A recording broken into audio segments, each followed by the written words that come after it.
Bonsoir tout le monde. Je pense que la majorité sont déjà là.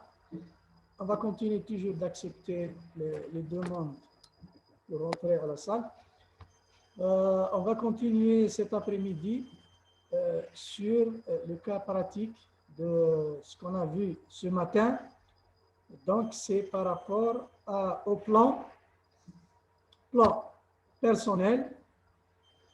Et bon, on avait fait déjà le plan pour les ventes et plan pour personnel. On a demandé donc de regarder sur les manuels du guide créé et de regarder aussi le plan d'affaires donc pour avoir une idée sur comment élaborer des plans concernant le personnel. Je vais essayer d'illustrer très brièvement le manuel.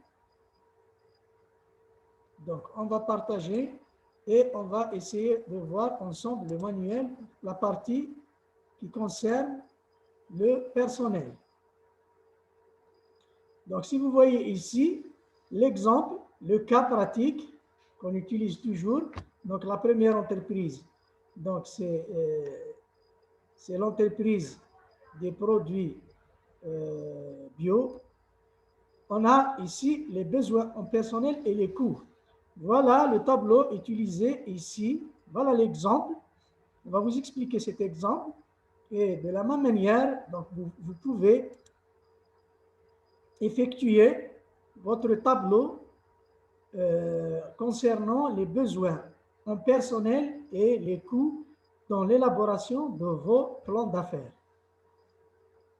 Donc, si vous êtes prêts, on va commencer. On a dit que le tableau, d'une manière générale, donc la logique du tableau se fait de cette manière. On a les tâches, on a les compétences et expériences requises. Une minute, je vais accepter.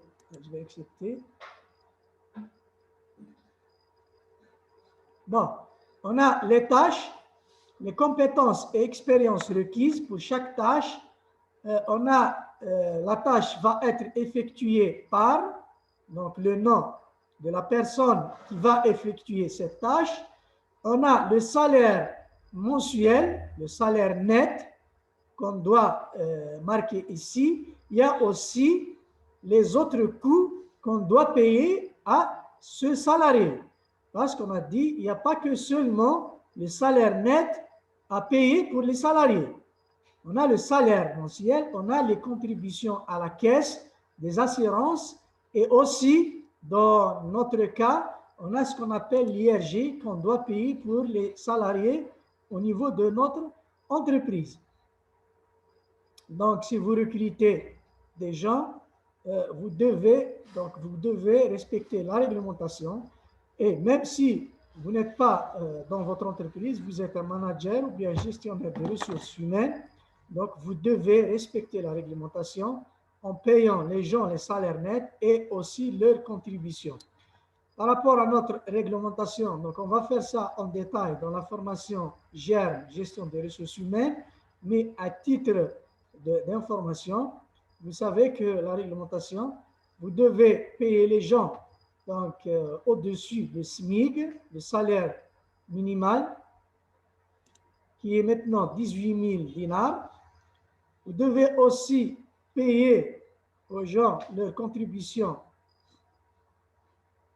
les contributions envers l'assurance, donc à savoir donc la contribution des salariés au niveau de l'assurance, en total c'est 35%, mais pour ce que vous allez payer vous, c'est 26% et 9% vous allez les déduire du salaire de votre personnel.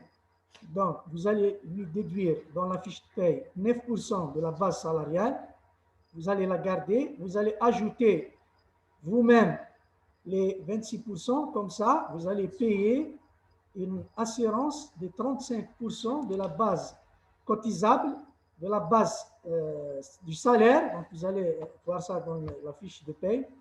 Et vous allez payer 35% pour la caisse des assurances. Vous avez aussi à payer l'IRG, ce qu'on appelle l'impôt l'impôt sur le revenu global. Donc, sur la base de la fiche de paye, donc la base du salaire imposable, vous allez payer. Donc, ici, ce n'est pas un pourcentage, mais c'est un tableau que vous allez récupérer au niveau des impôts.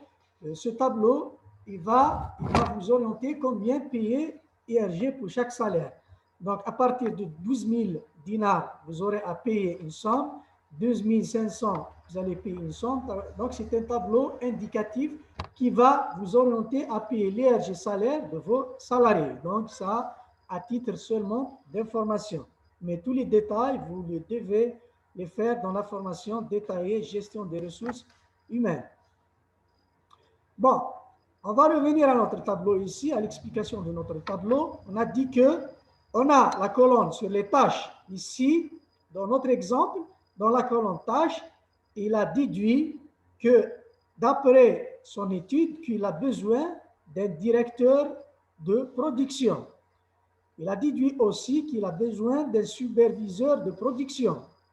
Il a besoin d'un superviseur adjoint de production, un responsable du marketing, un chauffeur qui est un chauffeur en même temps un agent polyvalent et un travailleur à temps partiel et enfin un assistant commercial. Donc ça, c'est l'exemple, c'est notre exemple de cette entreprise.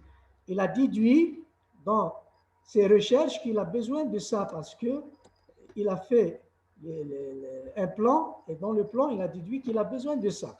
Bon, pour le plan, on peut changer à n'importe quel moment. Ici, la planification pour nous donner une vue globale sur ce qui nous attend dans la gestion de notre entreprise, c'est-à-dire la gestion future de notre entreprise. Donc ici, je peux, au fil du temps, avec l'expérience, avec les nouvelles informations, je vais déduire que je n'ai pas besoin d'un, par exemple, je n'ai pas besoin d'un superviseur adjoint de production parce que le superviseur peut faire toutes les tâches. Ou bien, je décide de faire moi-même quelques tâches, donc je ne vais pas recruter un responsable, bien un directeur adjoint. Donc tout ça, c'est pour ça, dans la planification doit être vraiment souple à changer à chaque fois que j'ai besoin de changer. Donc, j'ai dit ici dans le tableau qu'il y a 6 tâches, 1, 2, 3, 4, 5, 6, 7, plutôt 7 tâches à faire et 7 postes dans cette entreprise. Mais chaque tâche, on a dit qu'on doit définir les compétences et l'expérience requises. Ici, c'est un exemple, c'est une illustration. Il n'y a pas beaucoup de détails. C'est pour vous donner la méthodologie seulement, pratique, pour faire ça. Mais pour vous, vous pouvez écrire toutes les compétences et toutes les tâches que vous devez assurer du directeur de la production, par exemple. Donc ici, on a dit les compétences et expériences requises. C'est le diplôme en commerce. La première des choses que je vais exiger pour recruter ce directeur de production, diplôme en commerce.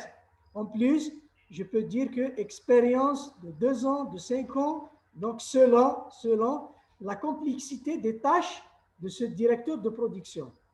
Donc ici, il a décidé de recruter parce qu'il a fait une estimation, donc il va dire que peut-être le responsable, ça va être Jean, bien ça va être... Donc ici, le nom, vous pouvez ne pas le mettre le nom jusqu'au recrutement parce que vous êtes dans la planification. Vous planifiez de recruter, mais ce n'est pas obligé de mettre le nom ici parce que peut-être que vous n'avez pas encore décidé c'est qui. Vous avez décidé des compétences que doivent avoir ce nouveau recrue.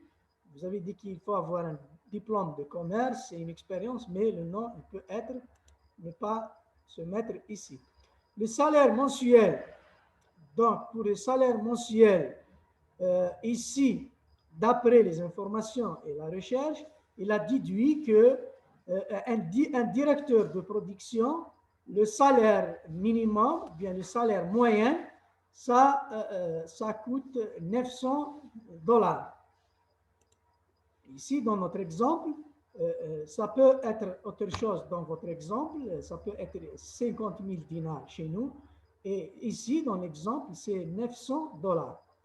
Bon, les cotisations et les contributions, ça coûte presque 10% du salaire net, c'est $90. Voilà ici, donc pour la tâche de directeur de production, j'ai déduit les compétences requises. J'ai mis ici, elle va être effectuée par, je vais mettre le nom s'il est déjà prêt. J'ai déjà quelqu'un en tête. Si je n'ai pas déjà quelqu'un en tête, je vais laisser le nom après. Le salaire, donc c'est une information, c'est une donnée que je peux chercher dans la réglementation. Je vais voir le SMIC, combien ça coûte un diplômé en commerce, ou bien un licencié, ou bien un ingénieur qui a d'expérience, ça coûte combien. Et les cotisations sociales, je peux chercher cette information, je peux la trouver à n'importe quelle source fiable pour détecter combien les cotisations sociales d'un salarié qui coûte par exemple $900. Donc la deuxième tâche ici, c'est le superviseur des productions.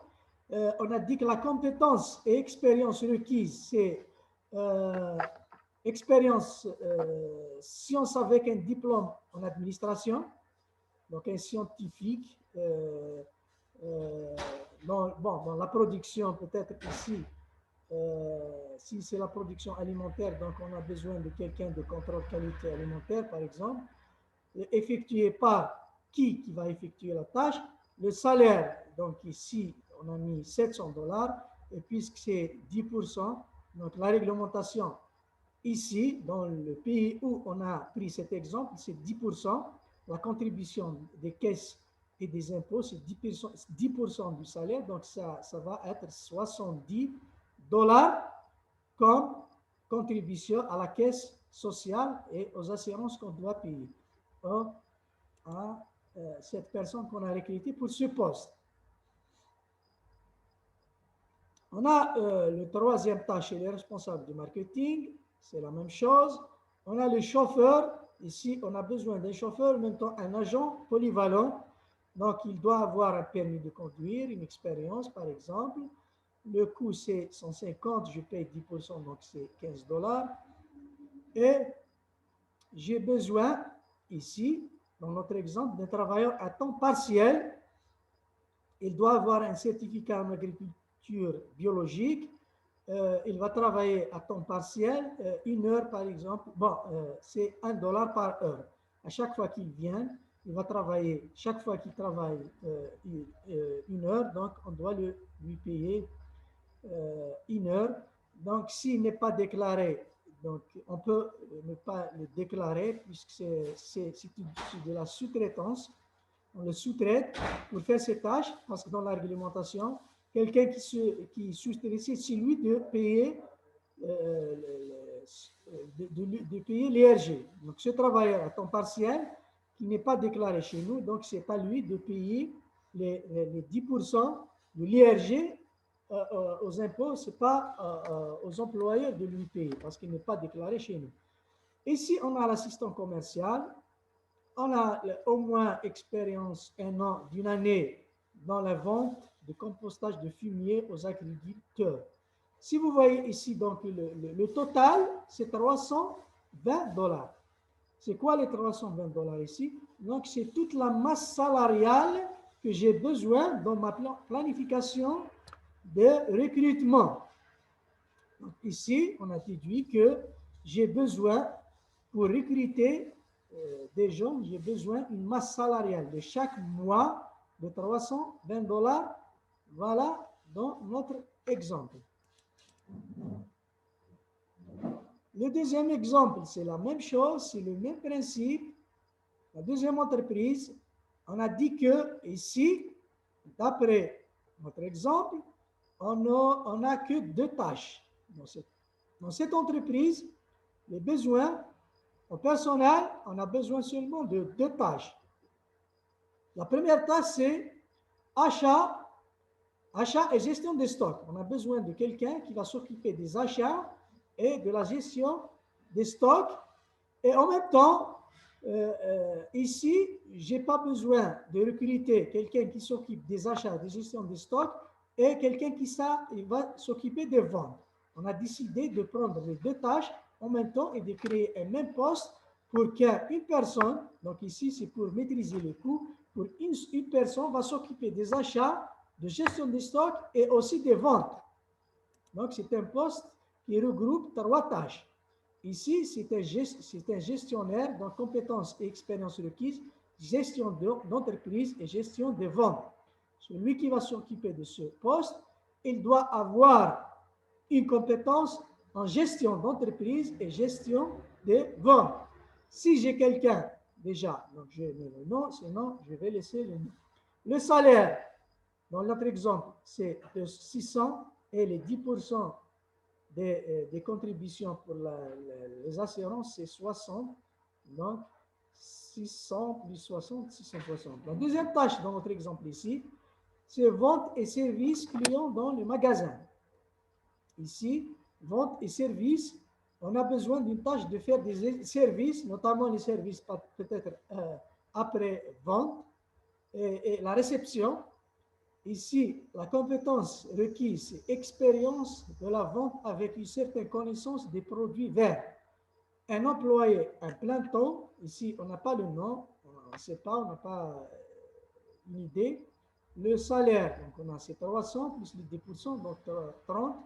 Le tout, c'est 900 salaires et 90 contributions.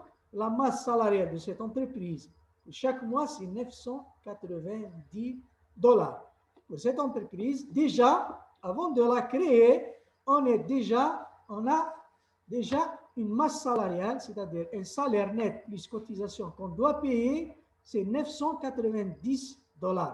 Donc, c'est des coûts variables qu'on doit payer chaque mois. En plus des coûts de la matière première, en plus des coûts de l'achat de matériaux, comme ça, à la fin, vous aurez tous les coûts que vous aurez besoin dans la création de votre entreprise. Donc, je pense que c'est clair, cet exemple. C'est très clair, c'est pratique, c'est bien expliqué. Donc, ce qui est demandé pour vous, c'est de voir tous ces exemples, tous ces cas, et d'essayer de faire la même chose pour votre plan d'affaires, pour votre plan d'entreprise, pour vous-même. Donc, s'il y a des questions avant de passer à l'illustration, parce que dans le plan d'affaires, vous allez à s'organiser d'une autre manière, à ajouter ce qu'on appelle l'organigramme. L'organigramme, c'est pour vous organiser et bien définir les responsabilités et les responsables de chaque poste. Bon, j'arrête ici le partage. Donc, la question ici, est-ce qu'il y a des insuffisances par rapport à cette partie? Est-ce qu'il y a quelque chose qui n'est pas bien saisi pour la partie plan personnel? Donc, s'il y a des questions, des réactions, donc on va essayer de régler ça maintenant et de passer à autre chose. Prenez votre temps. Voilà, donc Mélissa nous dit on va faire la même chose. Donc, c'est la même logique. Pour toutes les entreprises, c'est la même logique. Mais ce qui va changer, c'est la réalité des chiffres. C'est-à-dire, vous devez avoir une idée sur le salaire que vous allez donner à n'importe quelle personne que vous allez recruter. Mais sinon, le principe, c'est le même. Donc, ici, Saïda nous dit que l'assurance, est-ce qu'il est toujours 10%? Non. Dans notre pays, l'assurance, c'est 35%. Bon, vous savez que pour quelqu'un qui va travailler la première fois et quelqu'un qui a déjà l'expérience. Ce n'est pas la même chose. Puis avec le système de la taxe, le système de payer l'assurance par les services publics, vous allez payer seulement une partie. Des fois, vous n'allez pas payer l'assurance.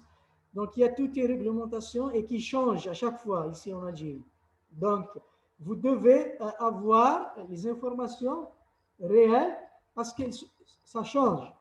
On a mis un système de vous payer pour les nouveaux recrutés qui n'ont jamais travaillé, pour les anciens, c'est autre. Mais en général, la réglementation générale, c'est qu'on paye en tant qu'entrepreneur, en tant qu'employeur, on paye 35% d'assurance, 35% du salaire de base. C'est quoi le salaire de base? Donc, vous devez connaître comment la conception d'une fiche de paie. Vous devez voir ça. C'est dans la formation gestion des ressources humaines que vous allez voir ça et vous aurez des exemples que vous pouvez utiliser. Mais je vais vous donner un petit aperçu. Donc, pour l'organigramme, c'est après sécurité. Ensuite, pour l'organigramme, on va arriver maintenant. Mais on parle maintenant, qu'est-ce qu'on va payer? Assurance pour les salariés. Donc, c'est l'assurance pour les salariés d'une manière générale, c'est 35%, mais les 35%, ce n'est pas l'employeur qui va les payer tout seul parce qu'il va déduire 9% de ses salariés. Donc, quand il paye le salarié, il va lui enlever dans son salaire 9%. Il va les garder pour lui. Donc, quand il va lui payer les 35% pour l'assurance de son travailleur, il va payer 35%, mais réellement, ça a lui coûté seulement 26% parce qu'il a déduit 9% de l'employé. Donc, dans la fiche de paie, au lieu de lui donner, par exemple, 30 000 dinars, il lui a donné 25 000, il a pris 500 000 parce que les 500 000, il va les garder parce qu'il va payer l'assurance, il va ajouter 26% et 9%, ils sont déduits du salarié. Donc, c'est une chose pratique. Dès que vous serez dans le bain, vous allez comprendre tout ça.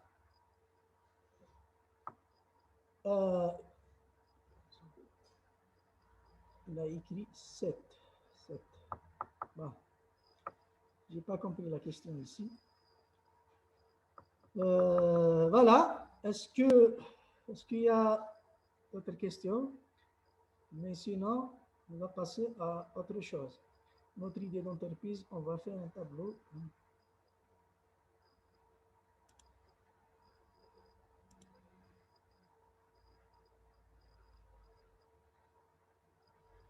Bon, pour les salaires, est-ce qu'on va mettre les vrais salaires dans le plan d'affaires? Au début, vous mettez approximatif. Mais à chaque fois, vous allez refaire et s'approcher du vrai salaire. Parce que les salaires changent, donc on a une réglementation et on peut négocier les salaires. Donc, on évite seulement de lui donner en dessous du SMIC, mais on peut négocier les salaires selon une fourchette, selon une réglementation.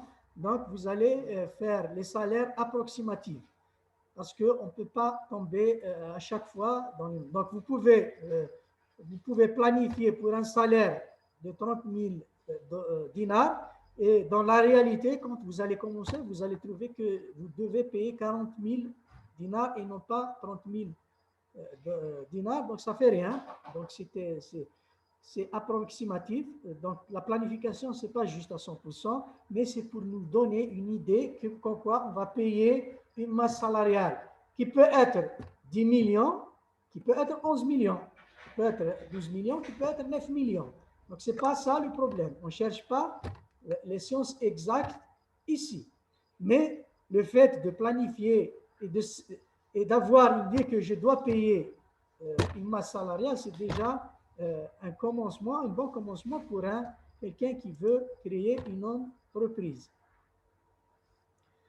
D'accord. Est-ce qu'il y a autre chose? Merci, Mélissa. Il nous reste 4 minutes. 4 minutes. On va essayer de profiter à travers vos questions. Pour que la prochaine séance on va la dédier pour l'organigramme.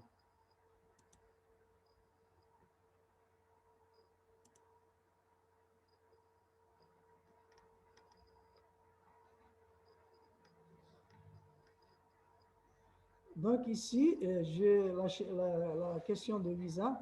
Notre idée d'entreprise, on va faire un tableau selon le tableau du guide ou compléter seulement le tableau du test.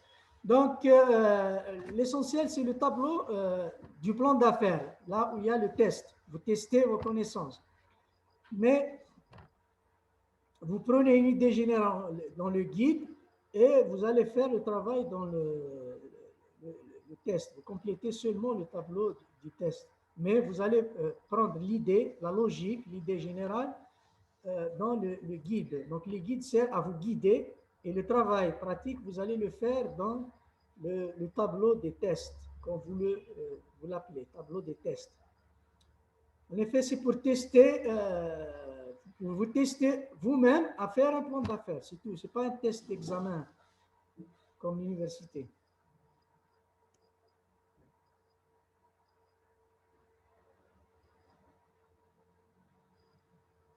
Est-ce que tous les plans sont obligatoires?